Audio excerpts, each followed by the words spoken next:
जय हिंद आप सभी को। आज हम लोग डेसिमल के अगले एक्सरसाइज को देखने वाले हैं जो कि है 8.3। न्यू बुक में 8.3 है जबकि ओल्ड बुक में 8.5 है। ठीक, कुछ एक्सरसाइज के बस हेरफेर है, बाकी क्वेश्चंस एज इट इज वैसा है। तो जो नए लोग नए बुक लिए होंगे और पुराने बुक जिनके पास भी होगा वो इस एक्सरसाइज को ध्यान में रख के जो है क्वेश्चन सॉल्व कीजिए। ठीक, शुरू करते हैं आज का क्लास। पहला क्वेश्चन है find the sum of each of the following. हम लोग को इस कुछ क्वेश्चंस दिए हुए हैं जो डेसिमल में दिए हुए, इसको जो है सम करने हैं। ठीक, तो शुरू करते हैं क्लास। पहले लिख लेते हैं सॉल्व। ठीक, डेसिमल वाले मैथ्स में हम लोग का जो लिखने का पैटर्न होता है वो कुछ इस तरीके से होगा, ध्यान दीजिए। पहला वाला जो नंबर है उसका एज इट इज रख लीजिए आप लोग, कोई भी नंबर हो, छोटा हो बड़ा हो, जैसा है उसको वैसे रख लीजिए। अब आप लोग यहाँ पे ध्यान देंगे कि डेसिमल के लेफ्ट साइड को डेसिमल के लेफ्ट साइड से लिखना शुरू करेंगे और डेसिमल के राइट साइड की वैल्यू को जो है कुछ डेसिमल के राइट साइड से लिखना शुरू करेंगे। ठीक, जैसे कि यहाँ पर डेसिमल के लेफ्ट साइड में जो वैल्यू है वो क्या है 8, वो पहले डिजिट के नीचे लिख लीजिए। क्लियर। उसके बाद जो 5 है उसको इधर से लिखते हुए जाएंगे। ठीक, डेसिमल के राइट साइड से लिखते हुए जाएंगे। ऐसा नहीं कि आप राइट टू लेफ्ट में आ रहे हैं, ऐसा नहीं होना है। ठीक, जो भी वैल्यू छूटेगी इधर छूटनी चाहिए, इधर डेसिमल का जो लाइन है वो जो है इक्वल होना चाहिए। ठीक, जैसे कि अभी ये है जो कंप्लीट इंटीजर में क्या 30, तो 30 में ऐसा नहीं है कि आप 3 यहाँ लिख लिए और 0 इधर रख लिए, ऐसा नहीं होगा। तो आपको पहले इधर 0 मेंशन करना है और एक डिजिट को छोड़ के आपको 3 लिखना है। ठीक, बाकी कोई भी डिजिट हो या ना हो उससे फर्क नहीं पड़ता, लेकिन आप लोगों को यहाँ पे कवर करने हैं ये जो लाइन है इसको। ठीक, जो डेसिमल के लेफ्ट और राइट साइड के इसको इक्वल रखते हुए इधर छोड़ना है और इधर छोड़ना है, बाकी जो है सब इक्वल में होगा। यहाँ पे क्या हो जाएगा 0 और 8। यहाँ पे हम लोग प्लस कर रहे हैं, आप लोग ऐसे भी इसको प्लस कर सकते हैं, लेकिन अगर आप लोग यहाँ पे जहां पे भी खाली है वहां पे अगर 0 डाल लेंगे तो क्या होगा, प्लस करने का जो टर्म होगा वो इजी हो जाएगा, मिस्टेक होने के चांसेस कम होंगे। तो जहां जहां पे खाली है वहां पे आप खुद से जो है 0 डाल दीजिए। ठीक, इससे वैल्यू में कोई चेंजेस नहीं होगा, एज इट इज वैसा ही रहेगा, क्योंकि हम लोग देख चुके हैं कि अगर एक 0 रहता है वो किसी भी मतलब फ्रैक्शंस पार्ट को जो है शो नहीं करता है, तो उसमें कोई फर्क नहीं पड़ता है। अब इजी है, ध्यान दीजिए आप लोग, यहाँ पे ये वाला लाइन और ये वाला लाइन इक्वल होना चाहिए, भले जो वैल्यू छूटेगा लेफ्ट साइड और राइट साइड छूटेगा, बाकी इक्वल में रहेगा बीच वाला। क्लियर, बस इतना ही सही ध्यान देना है, बाकी सब चीज वैसे ही है जैसे आप लोग नॉर्मली एडिशन करते हैं। ठीक, वैसे ही ऐड करेंगे जैसे कि हम लोग पहले नॉर्मल मैथ्स को कर चुके हैं कि इसको राइट टू लेफ्ट ऐड करते हुए चलेंगे, जो रहेगा उसके नेक्स्ट कॉलम में जो है कैरी होता जाएगा। तो शुरू करते हैं। 7 + 0 क्या हो जाएगा 7, कुछ कैरी नहीं है तो 0 + 0 + 8 8, 0 + 5 + 0 5, डेसिमल का डेसिमल हो जाएगा।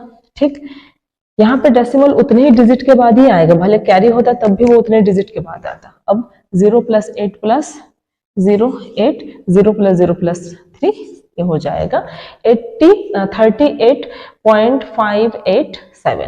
क्लियर, ये है इसका आंसर। कुछ फर्क नहीं है, सेम वैसे ही है जैसे हम लोग नॉर्मली करते हैं। नहीं समझ में आया तो नेक्स्ट और एक मैथ्स को देख लेते हैं। हम लोग ऐसे कंटिन्यू कुछ और मैथ्स को देखेंगे तो समझ में आ जाएगा। यहाँ पे देखिए 15 कंप्लीट इंटीजर में है, इसमें कोई भी ऐसा डेसिमल नहीं है, तो ये इंटीजर वैल्यू के जैसा ही शो होना है, मतलब ये डेसिमल के लेफ्ट साइड में जो वैल्यू लिखा जाता है वहीं पे शो होगा। ठीक, अब नेक्स्ट डिजिट क्या है, यहाँ पे 0 है, फिर 6 3 2 है, उसके बाद क्या है 13, तो 3 यहाँ पे होगा और एक डिजिट शिफ्ट करके हो जाएगा अपना 1 और यहाँ पे आ जाएगा 8। अब इसको अगर हम लोग का ऐड करना है तो ध्यान दीजिए जो 15 है वो पूरी तरीके से क्या इंटीजर वैल्यू है, तो आप खुद से अपने सहूलियत के लिए 0 लगा लीजिए, कोई इशू नहीं होगा। क्लियर, तो जहां जहां पे खाली है हम लोग 0 लगा लेते हैं, बन गया अपना नॉर्मल फॉर्म। ऐड कीजिए तो इसको ऐड करेंगे तो 2 आएगा, 3 आएगा, 6 + 8 14, कैरी 1, यहाँ पे कैरी 1 हो जा रहा है। ध्यान देना है कि जो भी कैरी रहेगा वो नेक्स्ट लाइन में होगा, डेसिमल के होने या नहीं होने से इसमें कोई ज्यादा फर्क नहीं पड़ेगा, बस आपको उतने डिजिट को काउंट करके रखना है। 6 + 5 सॉरी 1 + 5 6, 6 + 3 9, कुछ और इसमें कैरी नहीं बचा तो ये हो गया 29.432। क्लियर, बहुत आसान है, तो वीडियो को आप लोग यहाँ पे रोक के खुद से कोशिश कीजिए, बिल्कुल इजीली बन जाएगा। बस यहाँ पे ध्यान दोगे कि डेसिमल के लेफ्ट और राइट साइड में जो इक्वल वैल्यू डिजिट हो जाए उसके बाद जो है बाकी अब लेफ्ट साइड और राइट साइड छोटा रहेगा चलेगा। आगे देखते हैं। अब देखते हैं सी नंबर। सेम वैसे ही लिखेंगे जैसे से पहले मैथ्स को लिखे हैं, डेसिमल को सेंटर में रखते हुए 27.076। अब इसको देखिए, यहाँ पे डेसिमल रख लीजिए और राइट साइड में जो है उसको राइट साइड से लिखते जाइए और लेफ्ट साइड में जो है उसको लेफ्ट साइड में। फिर इसके लिए डेसिमल लेफ्ट साइड में जो है उसको लेफ्ट साइड रख लीजिए और राइट साइड में जो है उसको राइट साइड में। और जहाँ पे डिजिट कम है 0 लगा लीजिए, कोई प्रॉब्लम नहीं है। क्या हो जाएगा, अब ऐड कीजिए 6 + 4 10 0 कैरी 1, 7 + 1 8 8 + 5 13 3 कैरी 1, 1 + 5 6, कुछ और कैरी नहीं रहा तो 7 का 7 हो जाएगा, 2 का 2। क्लियर, ये रहा इसका आंसर। अब देखते हैं डी नंबर। डी नंबर को भी वैसे ही करेंगे हम लोग। 25.65 डेसिमल को डेसिमल में रखते हैं, राइट साइड में जितने डिजिट है उसको राइट साइड में, लेफ्ट साइड में जितने डिजिट है left side. Same to same next वाला भी वही हो जाएगा। ठीक, अब इसको ऐड कीजिए तो बाकी खाली जगह पे आप लोग 0 डाल दीजिए ताकि आप लोग को ऐड करने में डिजिट का हेरफेर ना हो। 5 को 0 के साथ ऐड करो तो 5 आएगा, 5 7 + 6 7 + 6 क्या हो जाएगा 13 कैरी 1, 1 + 5 + 9 + 3 कितना हो जाएगा 18, 18 का 8 कैरी 1, 1 + 2 3। क्लियर। अब देखते हैं ई नंबर। ई नंबर को भी वैसे ही लिखेंगे, कुछ अलग नहीं है। ठीक, 0.75 डेसिमल को एक ही जगह पे रखिए, बाकी को जो है रूल के अकॉर्डिंग सेट करते जाइए। अब 2 के यहाँ पे कुछ नहीं है तो बाकी को 0 के साथ भर दीजिए। क्लियर। अब इसको सम करना है तो क्या हो जाएगा 5 5 + 2 7 7 + 4 11 कैरी 1, 1 + 2 कितना हो जाएगा 3 और ये हो जाएगा 1। ठीक, अब देखते हैं एफ नंबर। एफ नंबर क्या है 280.39। क्लियर। उसके बाद क्या हो जाएगा 25 25 को डेसिमल के लेफ्ट साइड लिख लीजिए, 2 को राइट साइड। डेसिमल टर्म को इक्वल में रखते हुए वैल्यू को काम करना है तो 38 38 के साथ कोई भी वैल्यू नहीं है तो अब डेसिमल लगा के उसको 0 कर दीजिए। अब क्या हो जाएगा 9, 6 + 2 8, उसके बाद 6 + 5 कितना हो जाएगा 13 कैरी 1, इसके साथ इसको ऐड करेंगे तो हो जाएगा 10 14 कैरी 1। ठीक, अभी हो जाएगा 3। ठीक, कुछ टफ नहीं है, बहुत आसान है। आप लोग बस इतना समझ लीजिए कि हम लोग लिखे कैसे हैं। बस डेसिमल के लेफ्ट और राइट साइड को इक्वल रखने, भले उधर जितना डिजिट छूटे चलेगा इधर भी जितना डिजिट छूटे चलेगा, लेकिन बस डेसिमल बीच में रहे। उसके बाद ऐड करने का तरीका सेम है जैसे कि हम लोग बाकी मैथ्स में करते हैं कि हम लोग राइट टू लेफ्ट ऐड करते जाते, कैरी जो रहता है उसको बाकी नेक्स्ट कॉलम में शिफ्ट करते जाते हैं। क्लियर। आगे देखते हैं हम लोग। अब देखते हैं क्वेश्चन नंबर 2। क्वेश्चन नंबर 2 में Rashid spent ₹35.75 for math book and ₹32.60 for science book. Find the total amount spent by Rashid. ठीक, तो रशीद ने 2 बुक खरीदे, एक हो गया है मैथ्स का और एक हो गया है साइंस का। तो दोनों का मिला के उसने कितने रुपए खर्च किए उसको निकालना है। तो समझ में आ रहा है कि 2 चीज खरीदे, दोनों में कितना रुपए खर्च हुआ है तो उसको प्लस करना है। ठीक, तो शुरू करते हैं solve. Rashid spent for maths books कितना रुपए हो गया है इसका, ये हो जाएगा 35.75। Clear. And he spent for science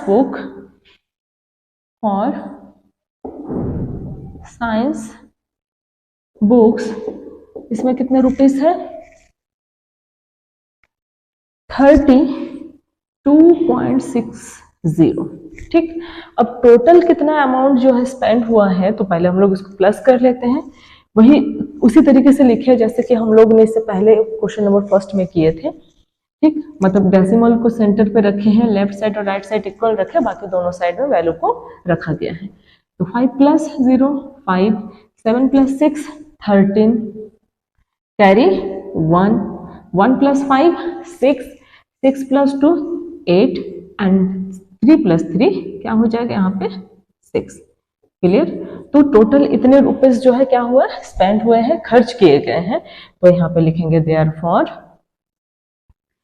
the total amount spend by Rashid क्या हो जाएगा, ₹68.35। क्लियर हुआ। बहुत आसान है, बस क्वेश्चंस को 1 से 2 बार रीड करेंगे और उसको जो है सॉल्व करने का पैटर्न आपको पता चल जाएगा। आगे बढ़ते हैं। अब देखते हैं question number 3। राधिका's mother gave her ₹10.5 and her father gave her ₹15.80. Find the total amount given the Radhika by her parents. Radhika के पेरेंट्स ने उसको, मतलब उसकी मम्मी ने उसको जो है 10.50 रुपीज दिए हैं और उसके फादर ने 15.80 रुपीज जो है दिए हैं। तो टोटल कितना अमाउंट हुआ है, सेम पहले वाले जैसा है, बहुत इजी है। तो पहले लिख लेते हैं अपने पास गिवन क्या है।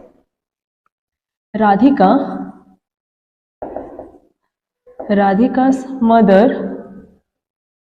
gave her ₹10.50 and her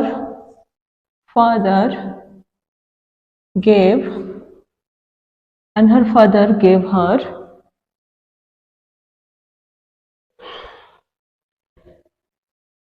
rupees कितना है, यहाँ पे सेम वैसे ही लिखेंगे जैसे हम लोग इससे पहले क्वेश्चंस में लिखे हैं। ठीक, तो टोटल अमाउंट क्या होगा, इसको निकालना है तो पहले ऐड कर लेते हैं। इसको ऐड करेंगे तो क्या आ जाएगा 0, 5 + 8 13, कैरी 1, 1 + 0 + 5 6 और ये हो जाएगा 2। ठीक, तो इतना रुपीस जो है उसके पास टोटल अमाउंट उसके पेरेंट्स ने दिए हैं। तो हम लोग लास्ट में लिखेंगे therefore the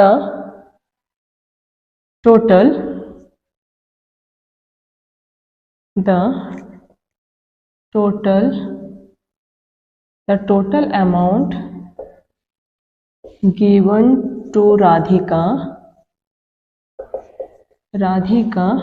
by the parents equal to कितना हो जाएगा, ₹26.30। क्लियर। तो ये दोनों उनके पेरेंट्स ने दिए हैं और फिर जो है टोटल जो अमाउंट है वो हो जाएगा उसके पास टोटल अमाउंट जो उसके पेरेंट्स के द्वारा दिया गया है। क्लियर। आगे बढ़ते हैं। अब देखते हैं क्वेश्चन नंबर 4 क्या लिखा है। क्वेश्चन नंबर 4 में Nasreen bought 3 meter 20 centimeter cloth for her shirt and 2 meter 5 centimeter cloth for her trouser. Find the total length of cloth bought by her. अब दो, मतलब एक शर्ट के लिए और एक ट्राउजर के लिए उन्होंने कपड़े लिए हैं, तो अपने को टोटल निकालना है। तो सेम इसमें भी प्लस करना है। तो लिख लेते हैं गिवन क्या है, लिखते हैं Nasreen bought cloth for her shirt, कितना मीटर है 3 मीटर और 20 सेंटीमीटर। क्लियर। और एंड she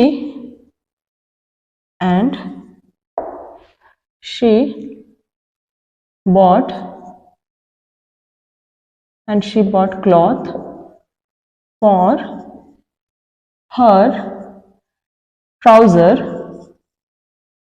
trouser कितना कपड़ा लिया है ट्राउजर के लिए, लिए हैं 2 मीटर एंड 5 सेंटीमीटर क्लॉथ। ठीक, अब यहाँ पे ध्यान दीजिए, मैं यहाँ पे पॉइंट नहीं लगाई हूँ, मिनट और सेंटीमीटर दोनों अलग अलग यूनिट है, तो अगर इस यूनिट में अपने को ऐड करना है तो हम लोग वैसे ही ऐड करेंगे जैसे हम लोग पूरे राइट साइड से कवर करते हुए लिखते हैं।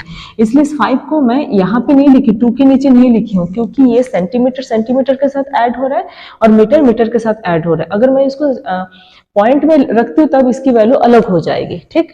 तो हम लोग सेंटीमीटर में रखे हैं, तो हम लोग राइट साइड से ही कवर करते रखेंगे। तो इसको अगर ऐड करते हैं तो सेंटीमीटर क्या हो जाएगा, 20 + 5 25 सेंटीमीटर, और 3 + 2 मीटर क्या हो जाएगा, 5 मीटर। तो टोटल कितना कपड़ा उन्होंने खरीदा है, 5 मीटर 25 सेंटीमीटर कपड़ा जो है लिया है। तो यहाँ पे लिख लेते हैं therefore the total length of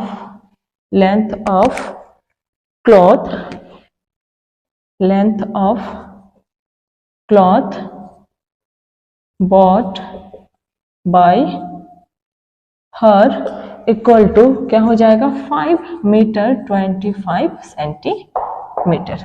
clear. अब देखते हैं क्वेश्चन नंबर 5 क्या बोल रहा है।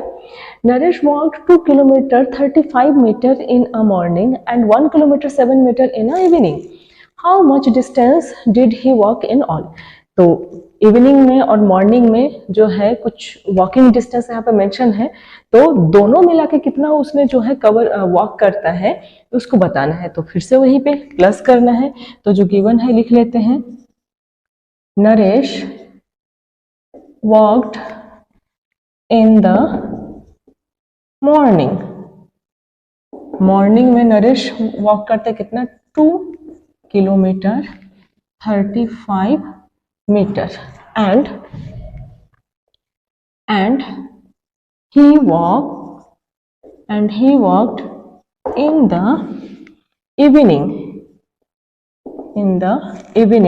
कितना किलोमीटर, 1 किलोमीटर 7 मीटर। तो 1 किलोमीटर और 7 मीटर। तो टोटल वो कितना वॉक करता है, तो इसको ऐड करेंगे तो निकल जाएगा, 5 और 7 को ऐड करेंगे तो कितना हो जाएगा, 12 कैरी 1, तो ये हो जाएगा 42 मीटर और ये हो जाएगा 3 किलोमीटर। तो 3 किलोमीटर 42 मीटर जो है नरेश क्या करता है, इवनिंग और मॉर्निंग में इतना डिस्टेंस जो है वॉक करता है। तो यहाँ पे लिखेंगे therefore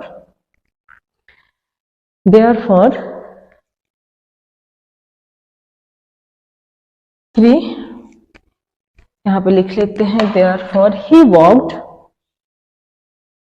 total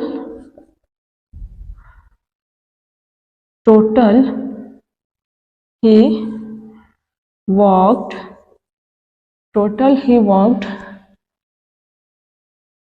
in all, total he walked 3 kilometre 42 metre. Clear, इतना काम। देखते हैं question number 6। Sunita travelled 15 kilometre 268 metre by bus, 7 kilometre 7 metre by car and 500 meter on foot in order to reach her school. How far is her school from her residence? ठीक, अब देखिए, अगर suppose यहाँ पे सुनीता का घर है और यहाँ पे जो है स्कूल है, क्लियर। तो यहाँ से यहाँ तक का जो डिस्टेंस है उसको हम लोग को निकालना है। तो सुनीता अपने घर से वो कुछ हद तक ट्रैवल करती है, कुछ 15.268 किलोमीटर वो ट्रैवल करती है बस से। फिर उसके बाद वो ट्रैवल करती है कार से 7 किलोमीटर और 7 मीटर। उसके बाद जो बचा हुआ रहता है वो ट्रैवल करती है किससे, अपने, मतलब वो चल के जाती है। तो टोटल उसके घर से जो है उसके स्कूल का डिस्टेंस क्या है उसको निकालना है। तो तीनों डिस्टेंस को हम लोग जो तीनों अलग अलग ट्रैवल किया गया है उसको ऐड करेंगे, निकल जाएगा। तो लिखते हैं क्या है, सुनीता ट्रैवल्ड बाय बस। अब बस से कितना ट्रैवल करती है, 15 kilometre and 268 meter. Clear? She traveled by she travelled by car, वो कार से ट्रैवल करती है कितना 7 किलोमीटर और 7 मीटर। ठीक, यहाँ पे यूनिट जैसा जिसके साथ है वैसे ही लिखेंगे, यहाँ पे डेसिमल नहीं लगा हुआ है, ध्यान रखेंगे। ठीक, and she travelled by foot, अपने पैरों से वो चल के जाती है, तो ये जाती है कितना 500 सेंटीमीटर, सॉरी मीटर। तो 500 अगर मीटर है तो यहाँ पे अपने पास किलोमीटर में कोई वैल्यू नहीं है। ठीक है, किलोमीटर में अगर वैल्यू नहीं तो उसको छोड़ सकते हैं। अब इसको ऐड करते हैं तो 5 + 7 कितना हो जाएगा 15, कैरी 1, 7 हो जाएगा। इसके बाद इसको ऐड करेंगे तो कितना आ जाएगा 7, ये हो गया है मीटर। अब किलोमीटर में कितना है, किलोमीटर में 15 और 7 को ऐड करेंगे तो कितना आ जाएगा 22 किलोमीटर, और 775 मीटर क्या होगा, वो उसके घर से उसके रेसिडेंस का जो डिस्टेंस है वो हो जाएगा। तो यहाँ पे लिखते हैं therefore 22 kilometre 775 metre far is her school from her residence। क्लियर। अब देखते हैं इस एक्सरसाइज के लास्ट क्वेश्चन को। ठीक, क्या बोल रहे वाला क्वेश्चन देखते हैं। Ravi purchased 5 kilogram 400 gram rice, 2 kilogram 20 gram sugar and 10 kilogram 850 gram flour. Find the total weight of his purchase. अब उसने जो है राइस, शुगर एंड फ्लोर जो है लिया है, तो टोटल कितना उसने परचेस किया है तो ऐड करना है। तो लिखते हैं क्या क्या गिवन है, पहले लिख लेते हैं Ravi purchased rice, how many kgs 5 kg 400 gram, 5 kg 400 gram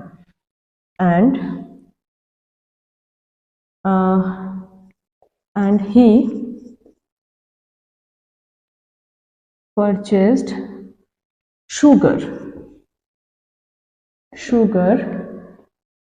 2 kg and 20 gram, clear, and he purchased flour 10 kgs and 850 ग्राम। अब टोटल कितना उसने परचेस किया है, तो टोटल करेंगे निकल जाएगा, ग्राम को ग्राम के साथ कीजिए, वैसे ही करेंगे जैसे हम लोग नॉर्मल एडिशन करते हैं। तो 0 0 0 हो जाएगा, 5 2 7 8 + 4 कितना हो जाएगा, यहाँ पे 8 + 4 12, ठीक, 8 + 4 12 ग्राम, तो ये हो जाएगा 1270 ग्राम। क्लियर। अब इसको ऐड करेंगे तो कितना हो जाएगा, ये हो जाएगा 17 किलोग्राम। अब आप एक चीज देखिए, यहाँ पे 1270 ग्राम है, तो हम लोग को पता है, यहाँ पे मैं एक बार मेंशन कर लेती हूँ, हम लोग को पता है कि 1 किलोग्राम इक्वल टू 1000 ग्राम। अगर ये हम लोग को पता है तो इसमें से 1 किलोग्राम को हम लोग यहाँ पे शिफ्ट कर देते हैं तो कितना बन जाएगा 18 किलोग्राम, और यहाँ पे कितना बचेगा 270 ग्राम। क्लियर। तो टोटल उसने कितना परचेस किया है, तो हम लोग यहाँ पे लिखेंगे देयरफॉर द टोटल